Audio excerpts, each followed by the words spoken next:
Russian attack kills 6 in Kyiv and other cities and expose gaps in Ukraine's air defenses. From the PEP Radio Newsroom, we have this news update from Kyiv. Russia attacked Kyiv and other Ukrainian cities with ballistic missiles, drones, and guided bombs Sunday, killing at least 6 people and wounding dozens, authorities said, again highlighting Ukraine's shortage of U.S.-made Patriot air defense systems. Moscow has in recent weeks stepped up its use of ballistic missiles as it seeks to choke off Ukrainian strikes on oil facilities deep inside Russia that have caused critical fuel shortages, affecting both the military and the civilian population. U.S. President Donald Trump has said he is prepared to grant Ukraine licenses to produce Patriots, the most effective means of intercepting Russian ballistic missiles, potentially bolstering Kyiv's defenses. However, the details and timeline remain unclear, and full production could take years. The latest attack on Kyiv began at around 1:30 a.m. local time and continued for several hours, with explosions echoing across the city. Russia launched 41 missiles and 125 drones across Ukraine overnight, according to the Ukrainian Air Force. President Volodymyr Zelensky said most of the missiles had targeted the capital. Later Sunday, a Russian attack on a postal facility near Ukraine's second largest city of Kharkiv killed 3 people and wounded at least 20, according to the regional administration. Russian guided bombs also hit the cities of Kherson and Sumy. Local authorities and Ukraine's emergency service reported with each of the strikes leaving at least 1 person dead. And it turns out ballistic missile strikes are becoming more frequent. The strikes on Kyiv sparked fires in 5 districts, damaging residential buildings, office and industrial sites, a dormitory, and vehicles, according to Ukraine's state emergency service. Victoria Sheshko, age 32, was taking shelter in the corridor of her apartment block with her 7 children and husband when they heard the loud explosions.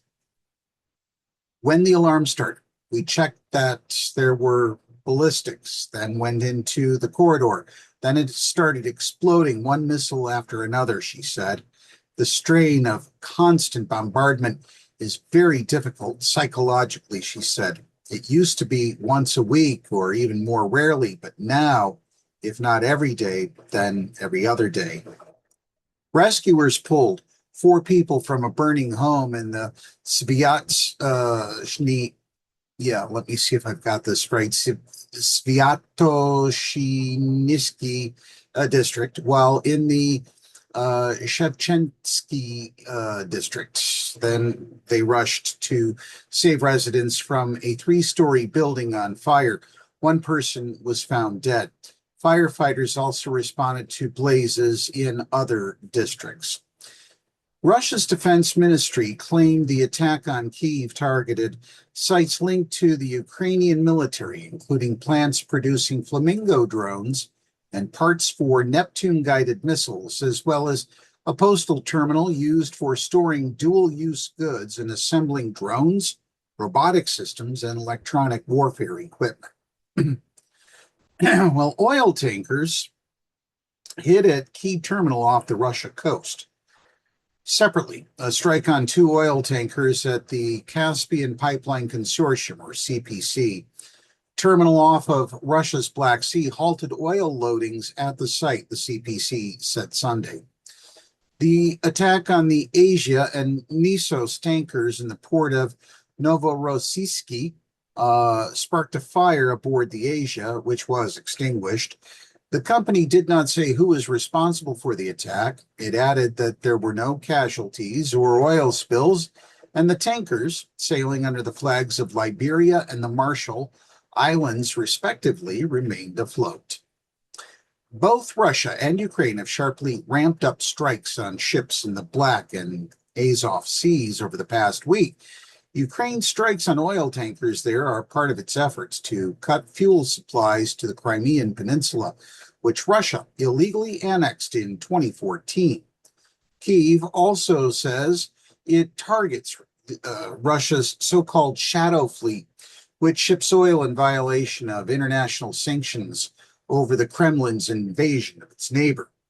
Kyiv has for months been targeting Russia's oil industry, which it says both directly fuels Moscow's war effort and funds it through export revenues, triggering acute fuel shortages in a country that is one of the world's top oil producers. The CPC is a 940-mile oil pipeline connecting Kazakhstan's Caspian Sea oil deposits with Novorossiysk, where the oil is loaded and shipped by tanker to world markets. The pipeline accounts for about 80% of oil-rich Kazakhstan's crude exports, with the Russian government and Russian state oil firms holding a combined 31% stake in the enterprise. Russia's energy sector is under attack. Zelensky announced on Sunday that Ukrainian units struck more energy infrastructure in Russian territory. He said units of Ukraine's Security Service Agency struck 3 oil depots in the Stavropol region, while a separate unit of the army hit another fuel-related facility in the same region. 3 Russian tankers were also struck in the Black Sea, he said. Stavropol Governor Vladimir Vladimirov earlier referenced Ukraine and Ukrainian drones and their attacks igniting fires at industrial facilities in 2 locations within the region. He did not specify what the facilities were, but said nobody was hurt. Russian news outlet Astra on Sunday reported that 3 oil depots may be burning in Stavropol, based on its analysis of photos and videos sent in by the locals after the attack. Russian air defense systems shot down 140 Ukrainian drones over 8 Russian regions, annexed Crimea and the Black and Azov Seas overnight into Sunday. Russia's defense ministry reported, did not say how many were launched or reached their targets. In Russia's Kursk region near the Ukrainian border, Ukrainian drones struck 4 apartment buildings, setting off a fire and injuring 1 person, according to local governor Alexander Kinstein. That's what we know for now. As more information becomes available, we will pass it along. From the PEP Radio Newsroom, I'm David Moore.